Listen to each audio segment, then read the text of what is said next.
nuestra explicación del Santo Evangelio. Ahora vamos a ver, María de Betania unge a Jesús con perfume, San Mateo 26, 6 a 13. También San Juan y San Marcos hablan también de esto. San Juan 12:1 dice: 6 días antes de Pascua del Antiguo Testamento, llegó Jesús a Betania, el pueblo cercano de Jerusalén, donde estaba Lázaro, a quien había resucitado de entre los muertos, y le dieron ahí una cena, a Jesús, con Lázaro resucitado. Y había gente de Jerusalén que iba a ver a Lázaro por la resurrección y empezaba a creer en Cristo. Marta servía y Lázaro era uno de los que estaban con Jesús a la mesa. Entonces su hermana, María de Magdala, tomó 1 libra de perfume de nardo legítimo de gran precio. ¿Y saben cuánto costaría este perfume? Bien, el sueldo completo de un trabajador por 1 año. Sueldo completo por 1 año, imagínense. Ahora esto explica el enojo de Judas. Entonces rompió el frasco, derramó el perfume sobre su cabeza, ungió los pies de Jesús y los enjugó con sus cabellos, y el aroma del perfume llenó la casa. Judas Iscariote, uno de los discípulos, el que le había de entregar, dijo: ¿a qué viene este derroche de perfume? Podía haberse vendido en más de 300 denarios y haberse dado a los pobres que se indignaban contra ella. Entonces aquí es verdad que los 300 denarios era algo superior al salario completo de un trabajador en 1 año. Por eso Judas, como denota San Juan, era ladrón y robaba lo que se echaba en la bolsa. Sintió mucho que no se hubiese vendido para repartir entre los pobres. Jesús defiende a María y dice que a los pobres siempre tendrá ocasión de socorrerlos, pero a él no. Eso lo dijo, dice San Juan, acerca de Iscariote. Eso lo dijo no porque se preocupase de los pobres, sino porque era ladrón, y como tenía la bolsa, robaba lo que en ella se había. Entonces ahí Judas, pobrecito, se dejó llevar por el vicio de la avaricia. ¿Y qué dijo Jesús? Jesús dijo: dejadla en paz, porque la molestáis. Ha hecho conmigo una obra buena. Porque a los pobres siempre los tendréis con vosotros y podréis socorrerlos cuando queráis, pero a mí no me tendréis siempre. Hizo lo que ha podido, se ha adelantado a perfumar mi cuerpo para sepultura. Nuestro Señor está por irse a su pasión. En verdad os digo que donde quiera que se predique el Evangelio, en todo el mundo se contará también lo que ella ha hecho para memoria suya. Entonces eso lo del perfume. Ahora veamos un poco el aspecto espiritual de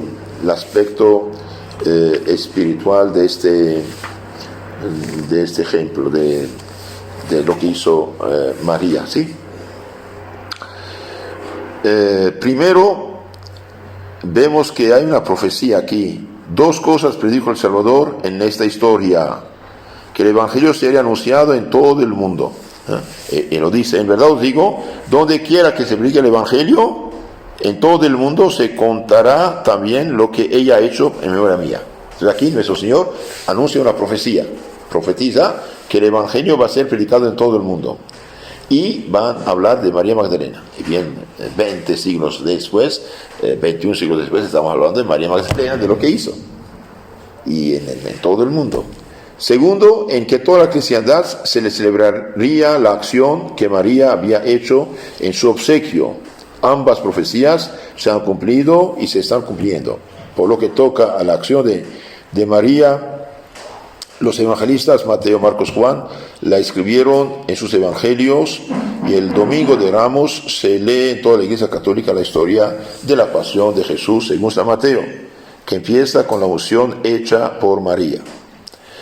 Otra cosa, ¿Por qué Judas hace este comentario? 300 denarios, dijimos, es más que el sueldo completo de un trabajador de un año. ¿Por qué hace este comentario? Y bien San Juan 12:6 dice que no es que le preocupasen los pobres, sino que era ladrón y quería tener ese dinero en parte para él. Cuidado. La avaricia entonces es un pecado capital, noten esto. La avaricia es pecado capital. Judas tenía un amor desordenado, demasiado grande el dinero. Era pues avariento o codicioso. Porque le dominó esta mala pasión, fue solamente cayendo en pecados cada vez más grande. Como el niño que robó unos huevos, su mamá hizo un omelette, le dio de comer, robó la gallina, la comieron, robó el cordero, lo comieron, robó el toro, y ahí la José lo agarró. Y finalmente lo condenaron a ser ahorcado. Y cuando iba a morir, dijo, quiero ver a mi madre. Llaman a su mamá, ella viene llorando, hijo, y él escupía en su cara. Todo el mundo quedó escandalizado, y él dijo, lo hice a pesar mío, es por culpa de él que estoy ahora por morir ahorcado, porque ella no me corrigió cuando empecé a robar huevos. Si me hubiera jalado bien las orejas ese día, bien no hubiera pasado lo que está pasando, no hubiera muerto. Se cuenta en la vida de Santo Cura de Ars, un niño robó unas peras de los vecinos, y bien su mamá lo flageló hasta la casa del vecino, o con una madre un poco ligero, ¿no? Daba sus golpecitos, y lo obligó a devolver las peras, santo remedio. Entonces aquí Judas empezó con pequeña cosa, pero después, y hago otra paréntesis, ¿por qué San Pedro al negar a Cristo el mismo día, la misma noche se arrepintió, lloró amargamente, hizo acto de contrición perfecta y fue perdonado? Y quedó en su jefatura de iglesia. ¿Y por qué Judas no se arrepintió? Judas dice, se arrepintió, devolver el dinero, pero fue desesperado y fue colgarse, porque él tenía un vicio ya arraigado en su alma. San Pedro fue una caída puntual y se levantó. Él tenía este problema. Entonces, cuidado a los malos hábitos, ¿no? Del dinero que le estaba confiado, Judas fue sustrayendo primeramente cantidades pequeñas, después otras mayores, y se volvió un hipócrita infame, fingiéndose muy solícito de los pobres, mientras que en realidad, de verdad, su negocio era más bien para su propia caja personal y no de los pobres. ¿Y cuántos revolucionarios hace 4 siglos ensangrantaron los pueblos, hicieron matar decenas de miles de personas, destruyeron ciudades, deshonraron mujeres, mataron inocentes en nombre de la justicia y libertad del pobre, y llegaron a hacernos un mundo infernal? Siempre el diablo y su gente con mentira agarran a la gente. Judas igual aquí. En su dureza de corazón iba Judas cercenando las limosnas a los pobres, pretextando falta de dinero por poner en cuenta más que lo que realmente gastaba. De esa traición con que manejaba las limosnas del Señor, llegó aquel hombre desgraciado hasta el punto de acabar por cometer la monstruosidad de hacer traición a Cristo y venderlo por 30 monedas, ¿sí? Los apóstoles amaban al Salvador y no podían menos de alegrarse al ver tan extraordinariamente obsequiado a su maestro en medio de la solemnidad del convite. Mas Judas, ciego en su amor del dinero, es incapaz de ningún sentimiento elevado, principió a murmurar deplorando aquel despilfarro que privaba a los pobres del alivio que se les podía proporcionar en sus necesidades. Estos espaciosos sentimientos de compasión tocaron los corazones de los apóstoles, quienes, impresionados por la lástima que les causaba al figurarse las penalidades de los pobres, se olvidaron de la gloria de Dios y Señor y propusieron quejas y murmuraciones. Un hombre vicioso corrompe hasta los sentimientos más bellos que se anidan en los corazones mejor templados y más dispuestos al servicio de Dios y práctica de las virtudes. Entonces Judas murmura, los apóstoles finalmente van a murmurar también contra Magdalena. Están equivocados. Mire, cuántas veces hay gente que dice, ¿para qué este gasto en construir una bella, grande iglesia? Pues voy a darlos a los pobres. Sí, pero espere, cuando uno construye una iglesia, un convento, un monasterio, un asilo. Sí, hay gastos, claro que sí. Pero ¿acaso este gasto no entra en la bolsa de los pobres? Dan trabajo a los trabajadores, pagan los albañiles, arquitectos, pagan los tabiques, pagan el fierro, pagan el techo, pagan la pintura, pagan los vidrios. Toda esta gente vive con esto. Yo cuando estaba en la universidad, el Papa fue a Bélgica, pintaron la ciudad universitaria, la pintaron para hacerla bella. Y alguien dice, ¿para qué ese despilfarro como Judas? ¿Poder a los pobres? Dije, mira amigo, este dinero que usted pretende por los pobres no estaba disponible. Nadie lo hubiera dado si el Papa no hubiera venido aquí. Y porque el Papa vino, se hizo este gasto. Pero este gasto hizo trabajar la fábrica que fabrica la pintura y pagó a la gente que pintó. Entonces, este dinero cae en la boca de alguien. Y si el Papa no hubiera venido, no hubieran dado este dinero. Si no hay motivo, ¿quién va a dinero para hacer una iglesia? No, nadie dará nada. Entonces, por lo tanto, ni gente la trabaja. Entonces, aquí Judas cayó en esta trampa y nosotros también podemos entrar en esta trampa. Vemos otro tema, el amor generoso de María. María quiso expresar su amor a Jesús, su gratitud por la resurrección de su hermano Lázaro, ungiendo al Salvador cuando estaba sentado a la mesa. Pero ella empleó el bálsamo más precioso que poseía y rompió el frasco para que ni una gota de esencia quedase que no fuese empleado en servicio de Jesús. Con lo cual bien a las claras dio a entender que por Jesús estaba dispuesta a sacrificar lo más precioso que había en su casa y que cuando se trataba de obsequiar a Jesús, todo le parecía poco.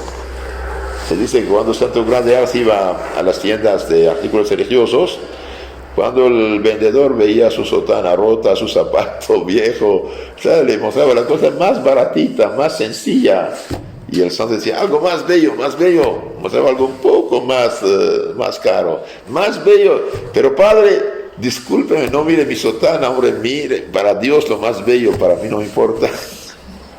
Sí. Veamos también otro ejemplo aquí, la solicitud por la gloria de Dios y solicitud por los pobres. El ejemplo de María nos enseña que no debemos ser avaros cuando se trata del culto exterior de Dios, edificar, adornar iglesias, altares, etc. La alabanza que Jesús tributó a la piadosa María por su amoroso obsequio nos muestra que los sacrificios hechos a honra y gloria del Señor le son agradables y se complace en ellos, si son ofrecidos con amor y reverencia.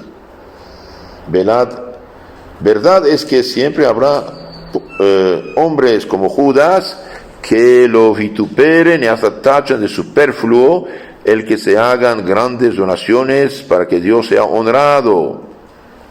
Las murmuraciones como la de Judas, tan frecuentes entre los cristianos en esos tiempos, cuando ven la generosidad de algunas almas piadosas, celosas de la magnificencia del culto del Señor, son más bien el lenguaje de una irreligión secreta que de una compasión verdadera para con los pobres.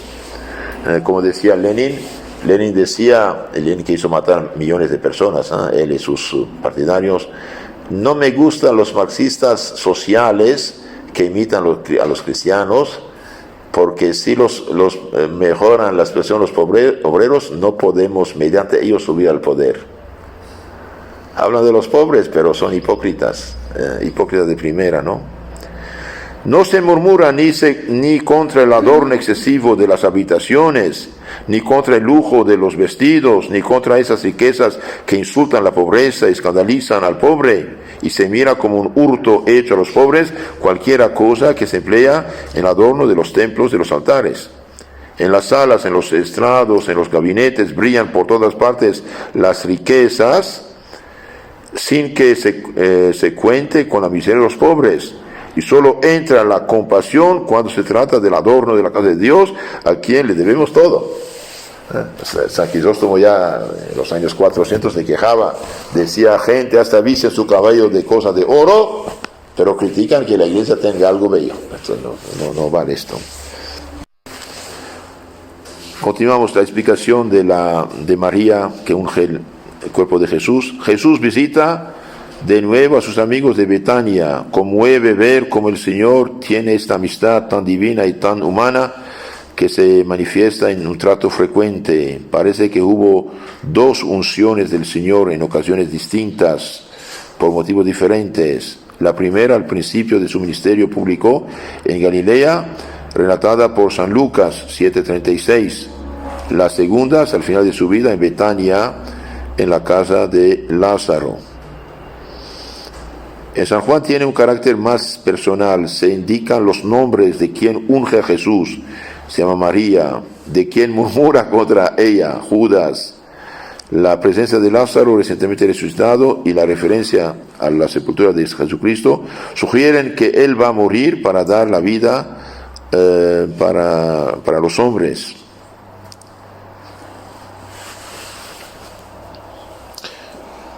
Claro, dijimos que el gesto de María es magnánimo, de grande alma, muy generosa. El Señor anuncia verdaderamente su próxima muerte y hasta se vislumbra que será tan inesperada que apenas habrá tiempo para embalsamar su cuerpo, tal como suelen hacer los judíos. De hecho, cuando Jesús murió, no hubo tiempo para hacer nada. Murió en la tarde del Viernes Santo.